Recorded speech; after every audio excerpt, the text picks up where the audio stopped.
Ladies and gentlemen, Derek Amato joins us. How you doing, Derek? Good morning. After a 2006 diving accident and concussion, Denver man develops acquired savant syndrome, suddenly plays like a concert pianist. I love these stories, Derek. I'm so glad you're on the show today, because these stories just fascinate me, because I'm wondering if I ever get in a car accident, if I'll be better at doing radio. What do you think? Yeah. I sure hope so. I mean, I think so. I love that. And thank you for having me. I love doing stuff, close to home. I grew up in Sioux Falls, South Dakota, so Minneapolis and those areas are my stomping ground. The thing that fascinates me is always about people with acquired savant syndrome, developing acquired savant syndrome after the 2006 diving accident, which gave him instant ability to play like a concert pianist. The aftermath of a 2019 head-on car accident. Derek is developing his story for upcoming feature film, potential reality show. A new album is coming soon. Did you play the piano? Did you kind of hunt and peck on the piano? I guess that's more typing, but kind of hunt and peck on the piano. Pecking is a pretty accurate word. I think every kid tries to play Mary Had a Little Lamb or Hot Cross Buns. I mean, of course I did. My mom played a little piano growing up. My grandmother played the church organ. I grew up sitting next to her on the bench at church watching her play. So I was around it, and I always have been a music lover. But I was a typical kid. I played all sports. I was working on the farm in the summers and playing sports the rest of the year. Do the doctors think that maybe that's why you kind of retained watching your mother and your grandmother play the organ and the piano? It was in the back of your mind. You never even knew it was there, maybe? Is that why? Because you sat down and just started playing, right? It was immediate. There was no transition. It was just, 5 days after my diving accident, I went over to Rick's house, a buddy of mine.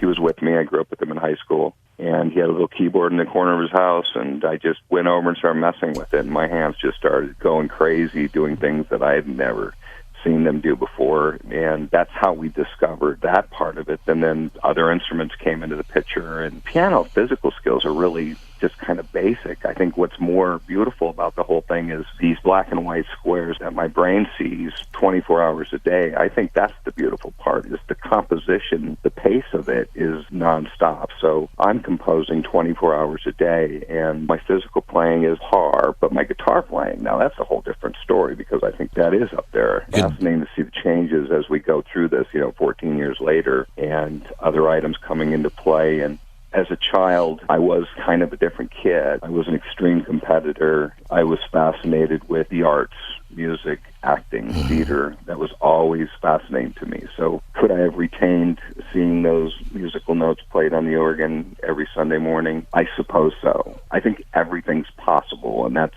the human potential gives us that option to really kind of dream that anything is possible. I suppose in our brains, all of us have some of those things in there that if we ever kind of figure out how to let them loose, we could do a lot of things we don't think we can do. Do you think that's true? I do. I think we all. Yeah. I think we're just learning or tapping into this area of fascination with the brain. I think there's lots we don't know. I feel like a typical dude. I mean, the only thing different is really I race musically in my mind all day long, and the challenge is trying to break that up a little bit. So I do have 3 children. I do have to be dad. I do have to be a businessman. I do have to be a active community human being. I have these other areas of life that need my attention. I have to fly fish. Breaking these up is a challenge, because my mind just wants to be composing and in the studio making music 24 hours a day. But you can't live like that, of course. I don't have a regular job. It is my full-time. A third of the year I'm doing keynote speaking, a third of the year I'm working in television and film, and then the rest of the year I'm doing humanitarian stuff and fly fishing. That's kind of my schedule. 2013 book, My Beautiful Disaster. Is there a question? You ever talk to doctors? First of all, ballpark, how old are you, Derek? I'm 53. You're 53. Do they think maybe in the next 15 or 20 years, I mean, there's always this bandwidth question about the human brain, the capacity of the human brain. And they say at points, older people begin to forget things because they don't have the bandwidth anymore. They don't have the room in their brains anymore for all this information. So your brain kind of sloughs it off. Do you think that's a possibility? Dr. Treffer thinks it could leave at any time, just like it came. So, it could be gone tomorrow. But in my case, it seems to be getting bigger and bigger. So I'm composing at a higher pace even every day. And I'm filing all this stuff. It just kind of goes into a mental file box. And, 8 years later, I can go back in and grab that piece and work on it and turn it into my own work. That is kind of the beautiful thing to this is so far I'm retaining a significant amount of it, not all of it because I don't think it's possible. Mm-hmm. But hopefully as I get older, I continue to retain, but I don't know. I'm pretty forgetful right now. I mean, I have the typical habits of memory loss, so who knows? That would sure be a crazy ending if it wasn't here tomorrow. I definitely think we saw the movie for sure. Yeah, exactly.